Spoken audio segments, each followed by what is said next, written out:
제가 지난주까지 베드로전서 강해 설교를 모두 마쳤는데요. 오늘은 보너스입니다. 네, 지난주 본문인데 그 본문에 잠깐 등장했던 한 인물에 대해서 말씀을 찾아보면서 제 마음에 몇 가지 감동되었던 부분이 있어서 여러분과 함께 나누고 싶습니다. 바로 실루아노라는 인물입니다. 여러분 실루아노 아시나요? 잘 모르시나요? 네, 아무도 잘 모르실 것 같아요. 실로아노라는 이름이 신약 성경에 딱 4번 나옵니다. 데살로니가전서 1장 1절 말씀을 보면 바울과 실로아노와 디모데가 데살로니가인의 교회에 편지한다 이렇게 되어 있어요. 또 데살로니가 후서 1장 1절도 똑같은데요. 바울과 실로아노와 디모데는 데살로니가인의 교회에 편지하노니 이렇게 2번 이름이 등장하고요. 고린도후서 1장 19절을 보면 우리 곧 나와, 여기서 나는 바울이죠. 나와 실로아노와 디모데로 말미암아 너희 가운데 전파된 하나님의 아들 예수 그리스도는, 이런 말씀이 있어요. 이렇게 3번 바울과 디모데와 함께 그의 이름이 성경에 기록되어져 있고요. 그리고 오늘 본문에 또 한 번 실루아노의 이름이 나오지요. 내가 신실한 형제 실루아노로 말미암아 너희에게 간단히 써서 권했다. 그러니까 보시면 그냥 이름만 나오고요. 그에 관한 말씀은 없어요. 그런데 실루아노에게 다른 이름이 있습니다. 바로 사도행전에 나오는 실라입니다. 실라는 아주 조금 더 들어본 듯한 이름이지요. 네. 참고로 한 사람이 2개의 이름을 사용하는 것은 특별히 이방인들과 교류가 많았던 유대인들에게 아주 일반적인 일이었습니다. 신약 성경의 다른 인물들도 그런 경우가 많지요. 우리가 제일 먼저 떠올릴 수 있는 것이 바울과 사울입니다. 네. 흔히 사울이 회개해서 바울이 되었다고 이야기하는데 거기엔 조금 논란의 여지가 있습니다. 사울은 히브리어 이름이고요. 바울은 헬라어 이름입니다. 그런데 우리가 아는 것처럼 바울은 태어날 때부터 로마 시민권을 가지고 있었지요. 그러니까 아마 태어날 때부터 헬라어 이름, 로마식 이름이 있었을 수 있어요. 그래서 회심하기 전부터 바울이 그의 헬라어 이름이었을 수도 있는 겁니다. 그런데 또 그 뜻을 살펴보면 사울은 큰 자라는 뜻이고요. 바울은 반대로 작은 자라는 뜻이에요. 그래서 원래는 큰 사람 사울이라는 이름을 가지고 있었던 바울이 예수님을 만나고 스스로 얼마나 보잘것없는 존재인지를 깨닫고 바울이라고, 작은 자라고 그렇게 이름을 고쳐 쓰지 않았을까 싶기도 합니다. 그러나 사도행전에서 그의 이름이 사울에서 바울로 바뀌는 시점을 보면 안디옥 교회에서 파송을 받아서 이방인들에게 선교 사역을 시작하면서 사울이 바울로 그 이름이 바뀌거든요. 그래서 사도행전의 히브리어 이름 사울로 처음 등장했던 그가 이방인을 위한 선교사로 사역하면서 헬라어 이름, 로마식 이름 사울을 사용했다고 보는 것이 맞을 것 같습니다. 이렇게 2개의 이름이 성경에 나와요. 여러분, 저도 이름이 2개입니다. 여러분이 아시는 민우라는 이름이 있고요. 제가 미국에서는 제러미라는 이름을 썼어요. 한국식으로 하면 예레미야입니다. 노스테반 목사님도 한국 이름은 노승완이고요. 선교사로 사역하시면서 스데반이라고, 영어로는 스티븐이라고 그렇게 이름을 쓰시는 거죠. 그렇게 실루아노와 실라는 같은 사람인데, 그래서 사도행전을 통해서 우리가 실루아노에 대해서 조금 더 알 수 있습니다. 사도행전에 실라라는 이름이 12번 나와요.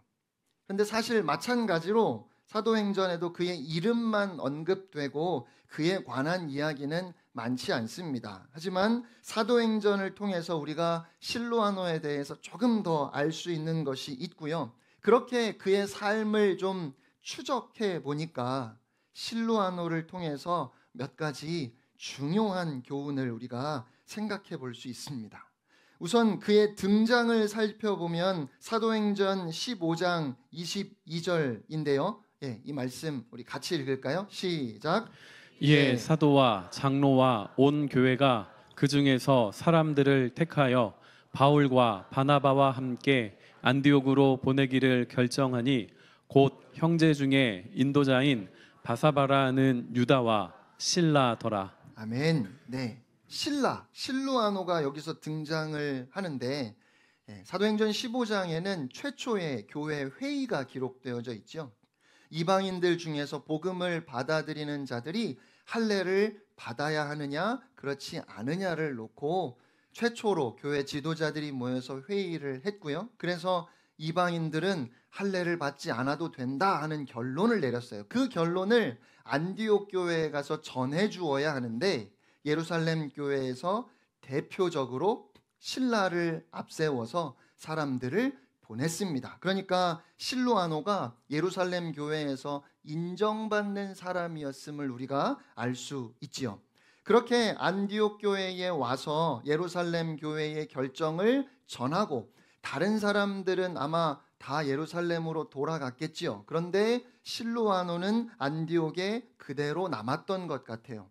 그래서 바울이 제2차 선교 여행을 떠날 때 이 실루아노와 함께 동행합니다. 그래서 바울이 빌립보 감옥에 갇혔을 때 실루아노가 함께 있었고요. 데살로니가와 베레아에서 바울과 함께 복음을 전하다가 소동이 일어나서 바울이 베레아를 떠나는데 디모데와 실루아노는 조금 더 머물면서 그곳에서 사람들에게 하나님의 말씀을 가르쳤던 것 같아요. 그리고 바울이 아테네를 거쳐서 고린도에 갔을 때 실루아노와 디모데가 고린도로 와서 바울과 다시 합류하게 됩니다. 그리고 고린도에 1년 반 동안 머물면서 하나님의 말씀을 가르쳤어요. 그때 고린도에 있으면서 데살로니가 교회 성도들에게 편지를 썼습니다. 그래서 우리가 아까 본 것처럼 데살로니가 전서, 데살로니가 후서에 바울과 함께 실루아노가 편지한다고 그렇게 되어 있고요. 또 나중에 고린도 교회 성도들에게 바울이 편지를 보내면서는 바울이 나 바울과 실루아노와 디모데를 통해서 너희가 그리스도 예수에 대한 복음을 들었다라고 이야기하는 거예요. 그렇게 실루아노의 이름이 성경에 나오고요. 그 뒤로는 더 이상 나오지 않는데 오늘 베드로전서 마지막 부분에서 반짝 다시 등장합니다. 그런데 우리가 본문에서 실루아노가 완전히 새로운 관계 가운데 등장하는 것을 보게 돼요. 무슨 말인가 하면 이전에는 누구랑 같이 사역했어요? 바울과 함께 사역했습니다. 그런데 지금은 누구랑 같이 있는 거예요? 베드로와 함께 있어요. 아마도 이 시점에 바울은 로마 감옥에 갇혀 있거나 이미 순교했을 것으로 보입니다. 그리고 실루아노는 이전에 사도 바울과 동역했던 관계 그대로 지금은 베드로와 함께 동역하고 있는 거예요. 몇몇 신학자들이 초대교회가 비교적 보수적인 베드로파와 비교적 자유주의적인 바울파로 그렇게 나뉘었었다고 주장을 하는데요.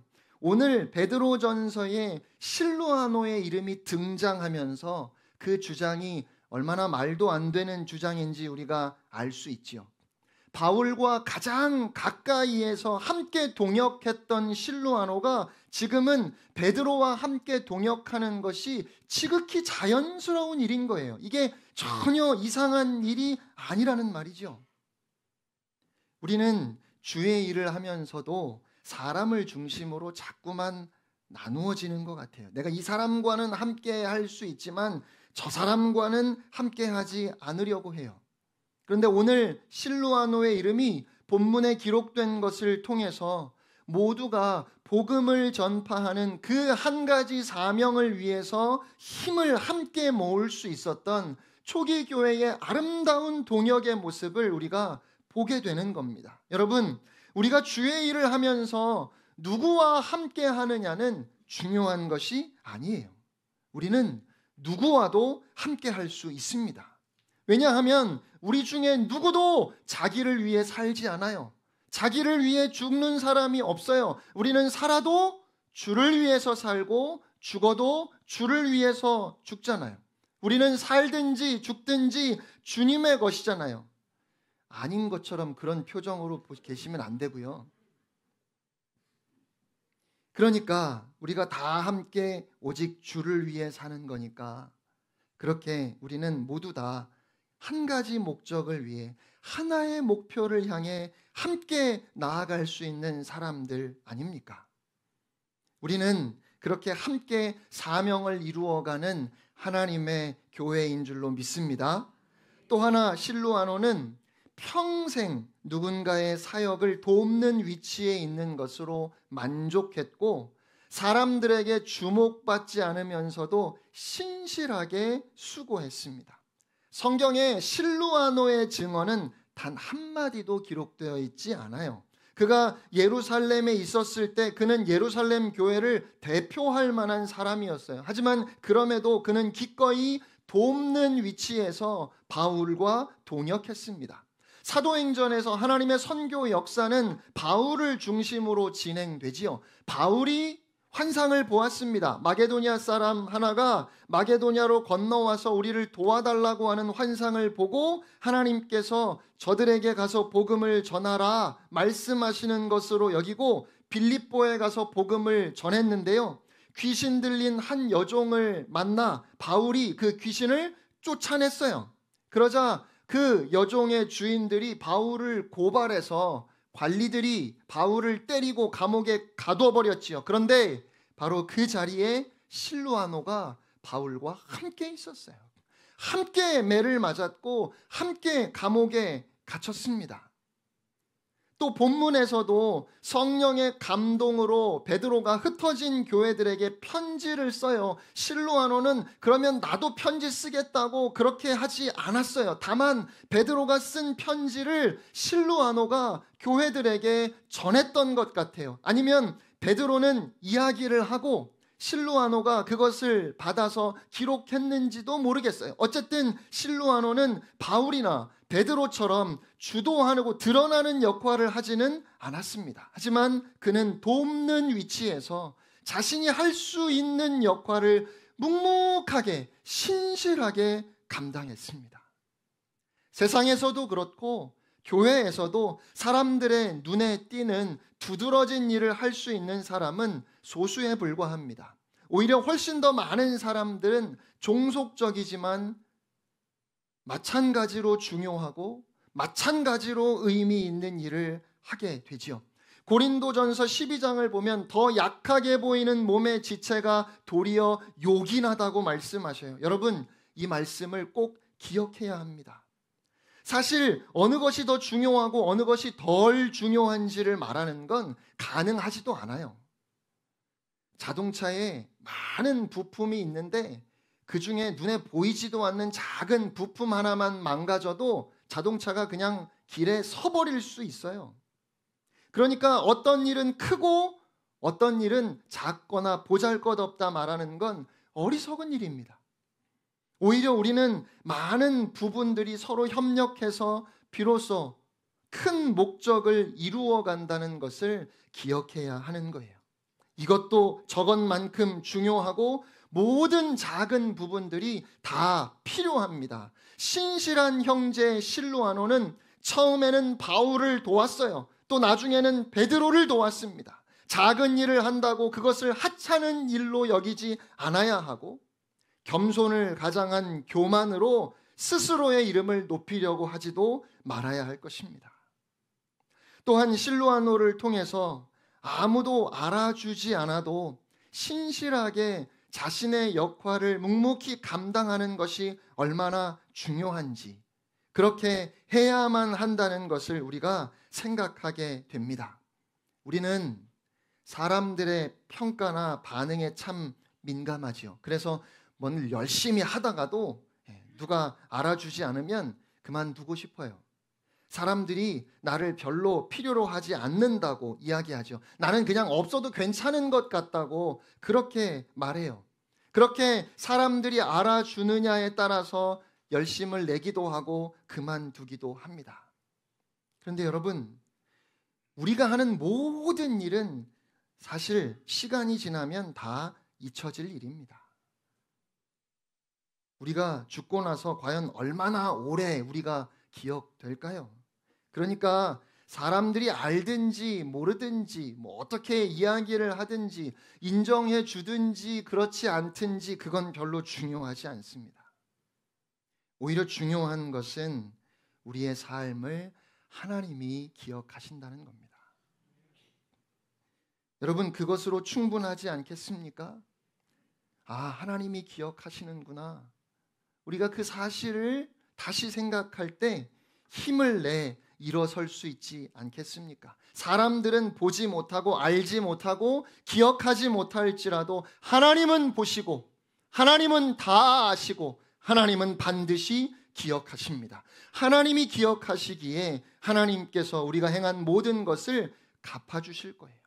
그러니까 사람들이 주목하든지 주목하지 않든지 우리는 신실하게 우리에게 주어진 일을 묵묵히 열심히 하면 되는 거예요. 사람들의 평가를 의식하지 않을 수 없겠지요. 아니, 사람들의 말을 그냥 무시해버리는 것도 사실 바람직한 모습은 아닐 겁니다. 하지만 사람들의 말에 휘둘릴 것도 아닌 거예요.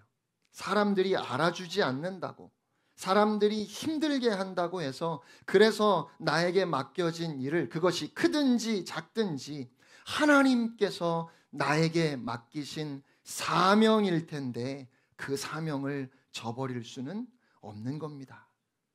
실로아노는 평생에 사람들의 눈에 띄지 않음에도 신실하게 주를 위해, 복음을 위해 헌신했습니다. 그런데 그가 죽은 지 2000년이 지났는데 오늘 우리가 그의 이름에 관하여, 그의 삶에 관하여 이야기하고 있잖아요.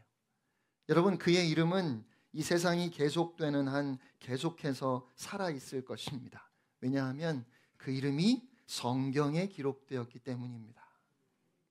하나님의 마음에 그의 이름이 새겨졌기 때문에 그런 거예요. 하나님은 실로아노가 신실하게 감당했던 그 모든 사역을 아시고 기억하십니다. 하나님은 우리의 머리카락까지 세고 계시다고 말씀했지요. 여러분, 그 말씀은 그러니까 하나님께서 매일 매 순간 우리를 확인하신다는 거예요. 머리카락이 한 번 세면 그대로 있는 게 아니잖아요. 하루에 일반적으로 80개에서 100개 정도가 빠지고 새로 난다고 하잖아요. 그러니까 하나님이 계속 우리를 확인하시는 거지요.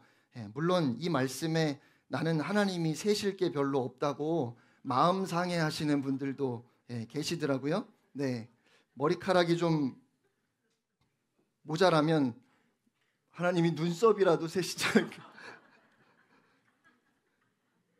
그렇게 서운해할 게 아니라 이 말씀을 왜 하시는지를 봐야 되겠죠. 하나님께서 그 머리카락까지 세신다 하는 말씀은 그러니까 두려워하지 말라는 말씀을 하시려고 하는 거예요. 하나님께서 우리를 귀하게 여기신다. 오늘도 우리를 돌아보시고 우리를 기억하신다 말씀하는 거지요. 우리의 이름이 하나님의 마음에 새겨진다면 그것으로 족하지 않겠습니까?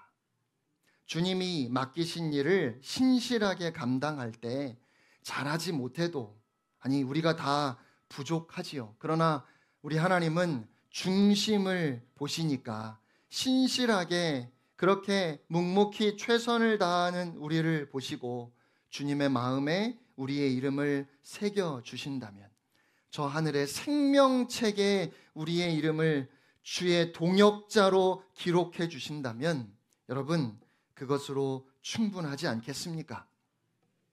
여러분이 기도해 주셔서 일본 단기 선교를 잘 다녀왔습니다. 한국, 중국, 일본에서 성도들이 함께 모여서 ICF, 인터내셔널 크리스천 펠로십 캠프를 진행하는데 말씀을 잘 전하고 왔어요. 그런데 올 여름에 제가 ICF 캠프가 저한테만 4번째 수련회였어요. 예, 그리고 내일과 모레 1박 2일 동안 제가 교육받는 것이 있고요. 그리고 그 다음 주에 마지막으로 부산에서 우리 교단 목회자 30여 명이 모이는 워크숍을 제가 또 섬겨야 합니다. 그래서 사실은 노 목사님이 ICF 캠프에 가서 말씀을 전해달라고 했는데 제가 간다고 대답을 안 했어요. 좀 힘들 것 같기도 하고 못 가겠다 싶은 마음이 있었거든요. 그런데 여러분 아시는 것처럼 쿠도 목사님이 오셔서 함께 예배할 때 노 목사님이 제가 간다고 대답은 안 했는데 갈 거라고 그렇게 광고를 해버리셨어요. 그래서 솔직히 어쩔 수 없이 제가 갔습니다. 그리고 저녁 집회를 위해서 설교를 3번 준비했어요. 원래 준비를 했는데 출발하기 이틀 전에 노 목사님이 갑자기 사명에 관한 말씀을 전해달라는 거예요. 여러분 아시죠? 저는 목사님 이런 말씀 전해주세요. 그러면 그 말씀이 바로 나오는 그런 목사는 아니에요. 네, 설교도 굉장히 부담스럽고 설교 준비도 굉장히 어려워하는 목사잖아요. 근데 노 목사님만 그걸 몰라요. 그래서 출발 이틀 전에 저한테 갑자기 이런 설교를 해달라고 막 이야기를 하시는 거예요. 그래서 출발하기 전까지 제가 다시 설교를 준비했어요. 그리고 수련회에 가서 아침 식사를 하는데 제 앞에 쿠도 목사님이 섬기는 교회를 출석하는 중국인 청년 하나가 앉아서 같이 아침을 먹었어요. 그러면서 이야기를 들어보니까 이 청년은 자기가 구도자라고 하더라고요. 여러분 구도자가 뭔지 아십니까? 우리에게는 조금 생소한데요. 중국에는 구도자들이 많아요.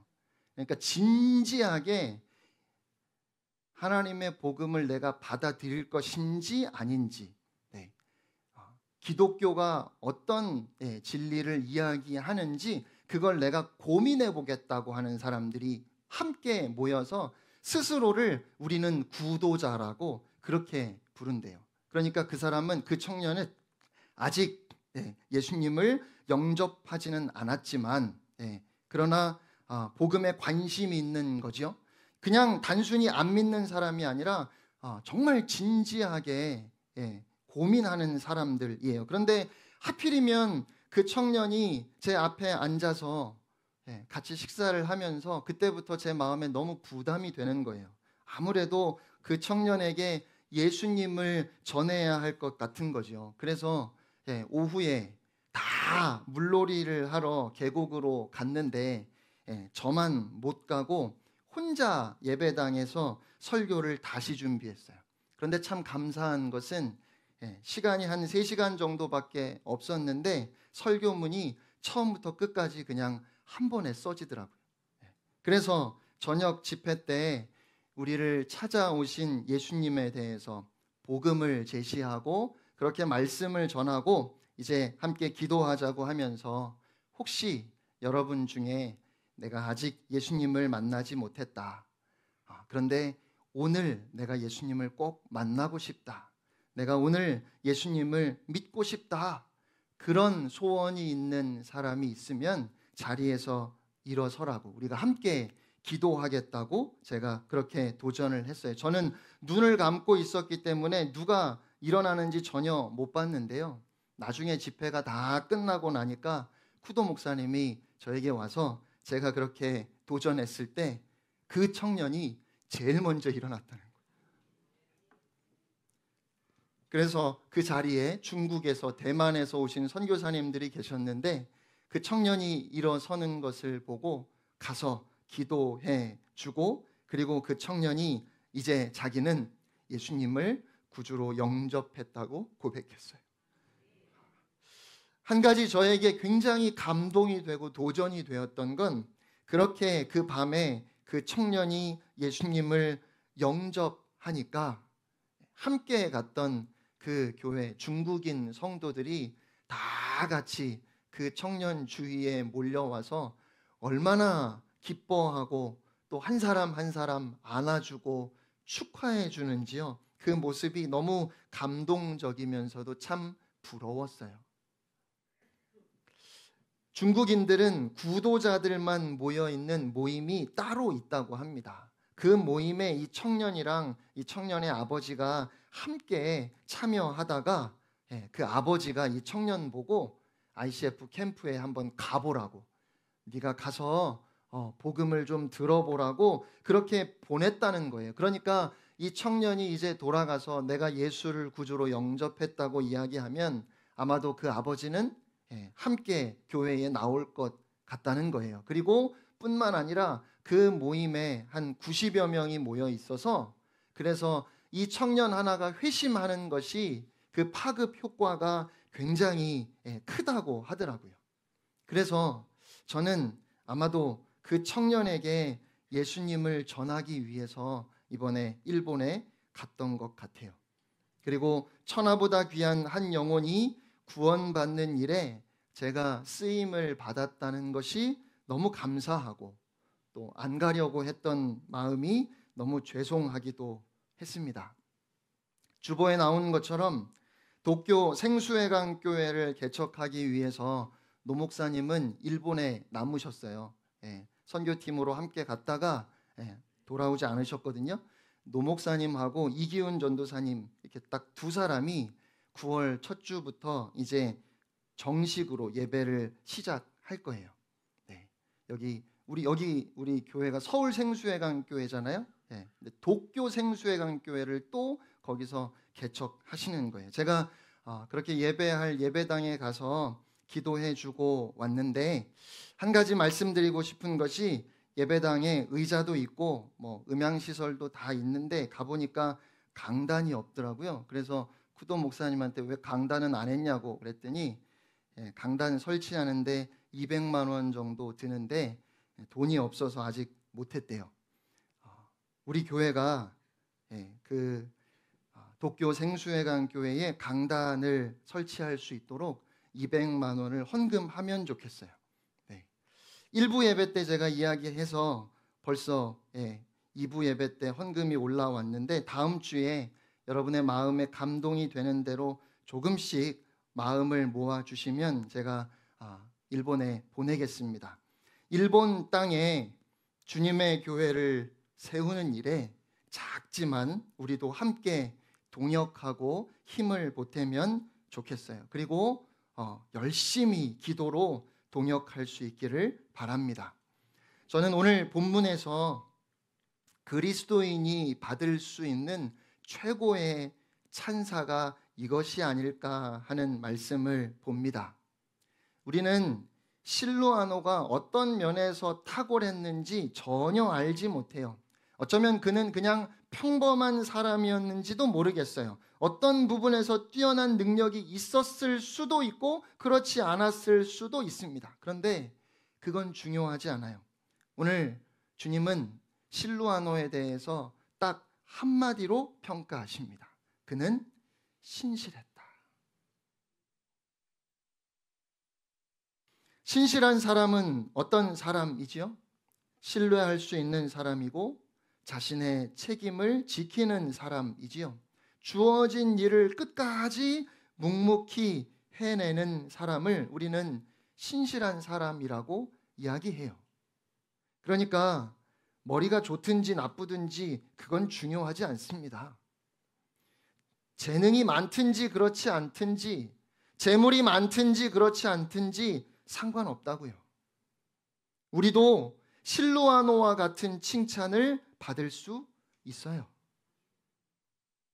주어진 일에 아무리 보잘것없는 일처럼 느껴진다 할지라도 그 일을 주를 위한 일로 우리가 생각하고 그 일에 끝까지 최선을 다하면 그러면 되는 거예요. 사랑하는 여러분, 우리가 다 실로아노와 같이 그렇게 주님의 마음에 기억되는 주의 동역자들이기를 소원합니다. 주님이 우리에게 신실하다 말씀하시면 우리가 무엇을 더 바라겠습니까? 그러니까 신실한 형제라는 이 말씀을 우리가 마음에 새기고 이것이 우리의 삶을 이끄는 힘이 되게 해야 하겠습니다. 이것이 여러분의 말과 행실을 다스리는 능력이 되게 하십시오. 여러분의 행동을 자제하게 하고 제한하게 하고 또 한편으로는 격려하고 앞으로 나아가게 하는 힘이 되게 해야 합니다. 주님 앞에, 교회 앞에 신실한 형제로 그렇게 세워지는 여러분 되시기를 축복합니다. 그리스도 안에서 이보다 더 나은 칭찬이 없다 싶어요. 사랑하는 여러분, 신실한 성도로 주님 다시 오시는 그날까지 우리에게 남은 날들을 살아내는 여러분 모두가 되시기를 주님의 이름으로 축원합니다.